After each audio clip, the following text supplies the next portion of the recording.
Hello, my name is Garrett, and I'm going to try to beat Pathfinder, Kingmaker on Ironman mode, on normal mode. No weakness, no weak foes, no tough foes, just normal foes. Ironman mode is tough enough. If your character dies, the game is over, even if you put, 50 hours into it. That might happen. It's a big, long story. Hope I live to see the end. Um, I made a character. He looks cool. Don't mock me. Let's see. He is weak. He might die very easily.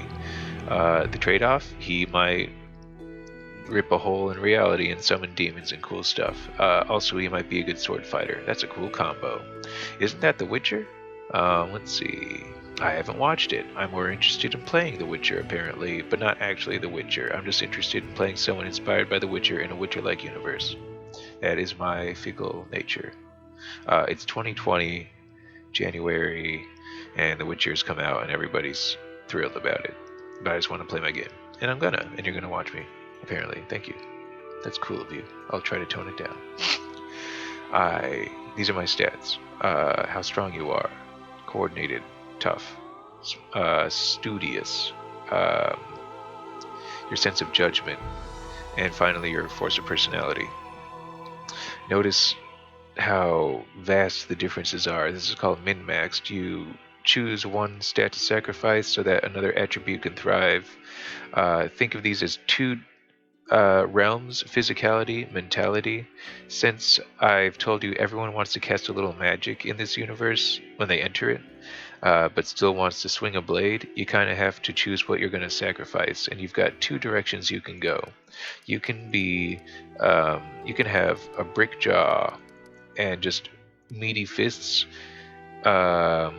and then just have like have no coordination and get by with like plate mail, in which case you're probably a cleric or some kind of clumsy druid in my book, or perhaps a paladin.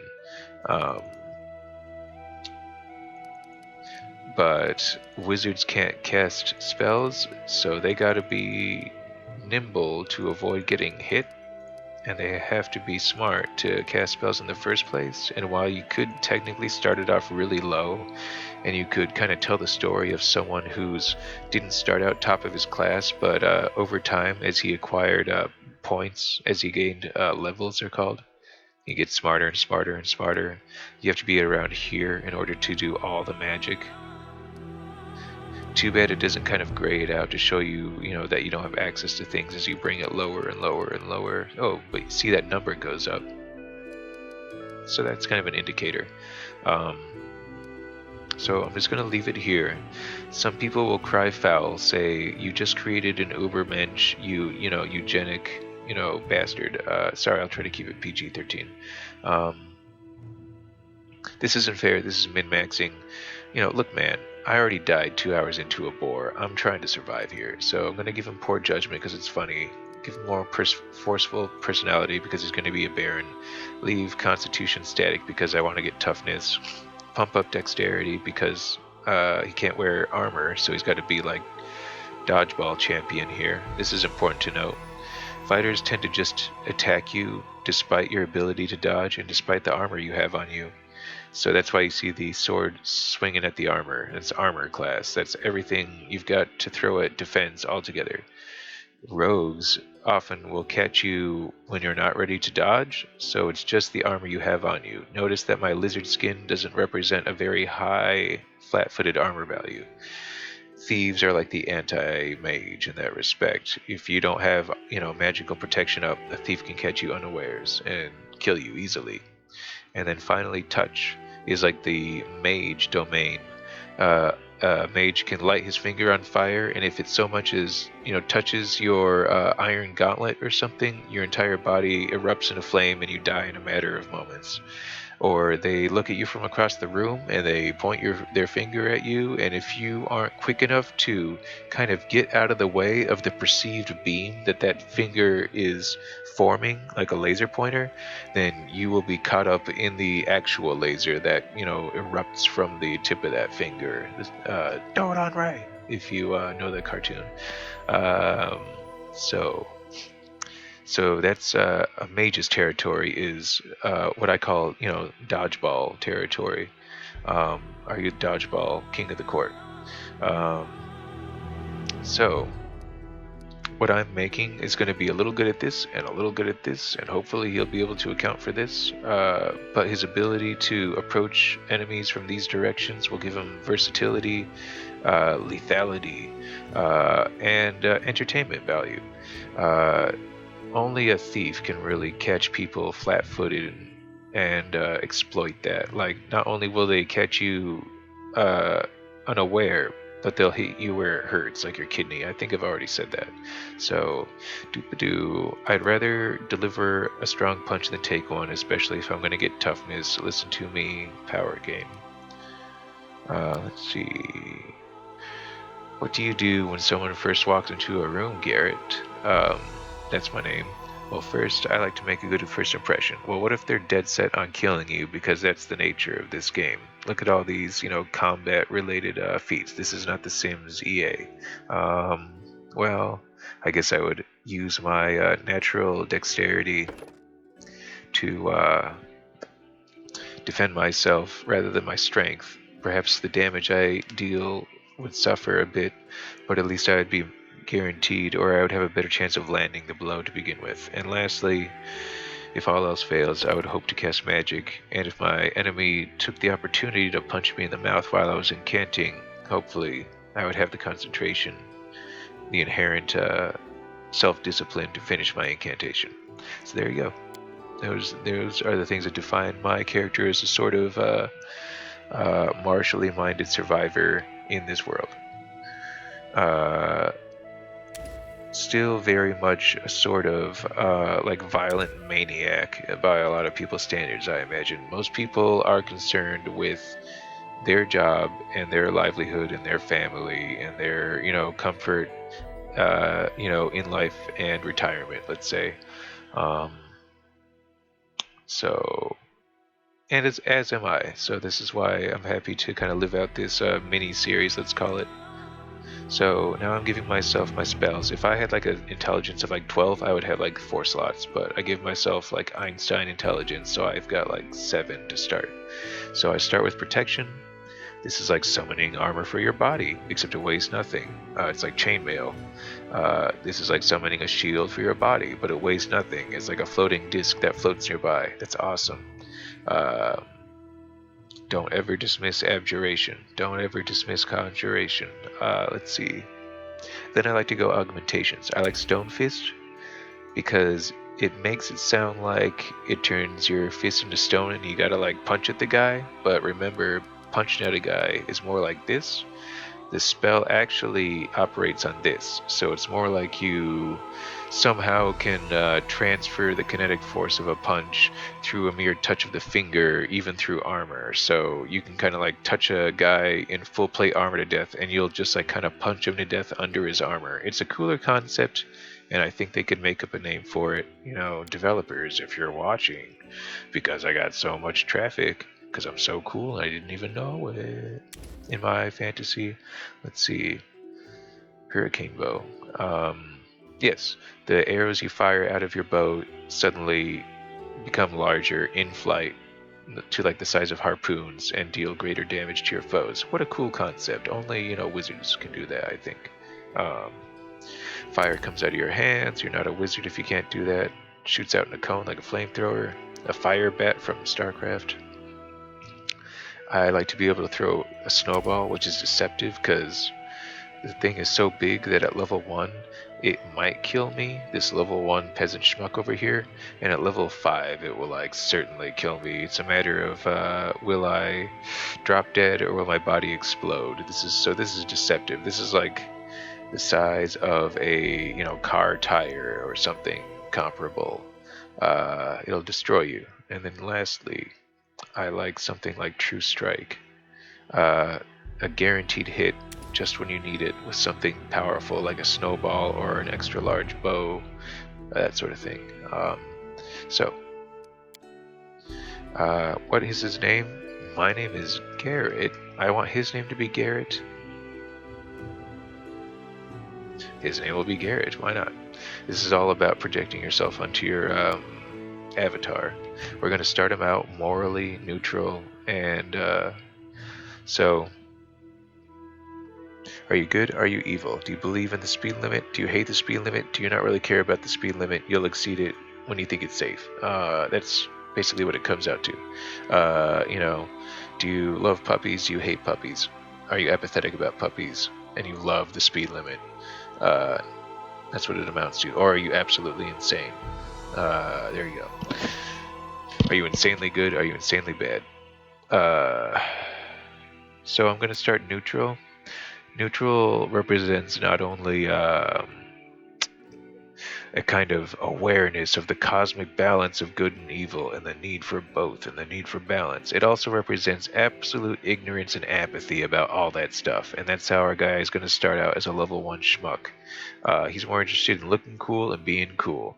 And he's going to have to learn how to actually be cool through deeds and discovering his moral alignment, which is probably going to be good as the story progresses. What's he gonna sound like? This will hurt! Not that. I'll carve my name onto your flesh. Not that. Defeat is not an option. Not that. Let us be off. You're done for. Not Sean Connery. The path is clear. Probably. Spell's not working like No. I'll go ahead.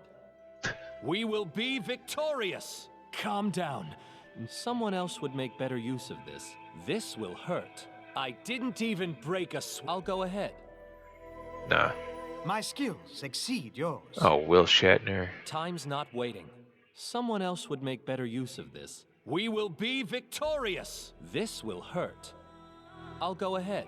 I feel like there's an element of understatement or something. In this game, if you hit people hard enough, they explode into gore, and there's a rib cage on the ground with a good chunk of spine attached to it still. PG-13. This will hurt. I didn't even break a I sweat. didn't even break a sweat. So there's there could be some fun there. Someone else would make better use of this. Didn't I also make him a grinning buffoon? Yeah, there he is. Yeah, I like this then. Okay. Born on the last day of the last month. Doesn't really know or care about the whole battle of good and evil. We'll find out what he is. We will be victorious. I sure hope so. Last time you were basically mauled by a boar. Now you look even dopier. You look even more. You look so. Your little neck jewelry honestly just looks like a bow tie. You look like you look like a freshman at college or something. You're gonna get eaten alive. Your doofy little robe with its little tail thingy. Your little carrier satchel. You gon' die. At least it won't take long. Alright. This should be +3, and with magic, my little transmuter thing, it's going to be 18, so that's going to be +4 because that's how it works, and this will be +4, that'll be +4, that'll be awesome. Look at this. This is my ability to coordinate with my squad like some kind of Roman I was going to say legion, but I meant like a riot squad or whatever, coordinated movement for protection and effectiveness against a large crowd or something. Think of a crowd of undead. Think of a crowd of orc barbarians. The ability to maintain unity so that we don't just get overwhelmed and picked apart. That is a thing now. That didn't used to be a thing. I haven't even gotten this far. I'm interested to see how it goes. It feels like I'll be fighting real battles and wars, folks. This is a first, so I'm happy about this. Look at all these abilities. I'm gonna have to figure it all out and organize it. It's a good thing I'm persuasive and perception thanks to my half-elven specialization and my perceptive lizard sidekick and my elven senses. See how that, because perception is your ability to detect a lie as well as a trap, so that's why I'm so insistent upon it. It goes hand in hand with persuasion. And then secondarily, I'll be taking, stuff that keeps me alive in a pinch, and then tertiarily, I will be studying knowledge, and then quaternarily, I'll be taking utility stuff like stealth, trickery, use magic device. This is going to happen later in life. Are we ready? You're only going to get the first 5 minutes, but let's get it out of the way. So, episode after this, story begins in earnest. Maybe that is the way it should be, so that the whole thing begins. Episode 3, first two. If I ever like put these on YouTube or something, maybe the first two will be like screenshots of the creation screen. It'll be like creation screen, or background story. You get the idea. So maybe I'll cut it nice and neat like this. Cut this one early. We've created our dude. Episode 3. Story begins in earnest. Tune in then, and it's supposed to be like 20 to 200 hours, unless I die, of adventure developing into geopolitical intrigue and conflict. So that's cool. In this day and age, in a nice, safe fantasy environment setting. So I guess I'll cut it a few minutes short. Any summarization to make? I'll show you a thing or two.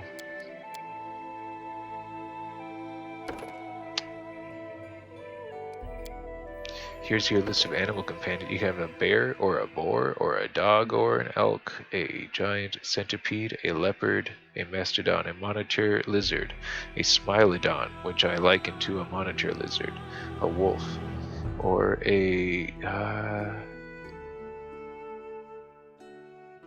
I don't get it. Oh, it's like a level up thing that doesn't apply, but they left it in. Okay. And then you also get a domain, a natural domain. Air, animal, earth, fire, plant, water, weather. What is animal? You can like summon more animals, or maybe become more animals. Yeah, it looks like become more animals. That's interesting.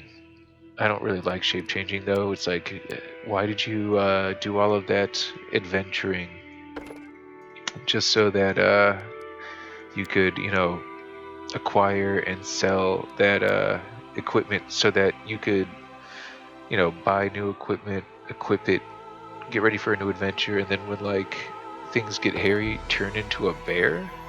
Like bears are strong, but after a few rinse and repeats of the dungeoneering and treasure getting, you're wearing some pretty potent equipment. I mean, you were eating bears for breakfast at like level 3, and you don't turn into one till like level 3. Like, it's a lesser being.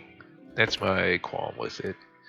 And it's why I'm not super stoked with the transmuter shape changing ability. But being able to turn into fire, or pure air, or pure earth, or pure water certainly has its benefits. I gotta do this again. Combat casting. Spells, don't make me. You did make me do it. Oh, well, that's what I get. Maybe I'll just stop it here. I got 2 minutes. Maybe I'll just have you follow along. I think I did this and this. And then I did like this, and this. Yeah. Calm down. Not dead yet. Yeah, I like it. Alright, I was about to click the complete button. I didn't.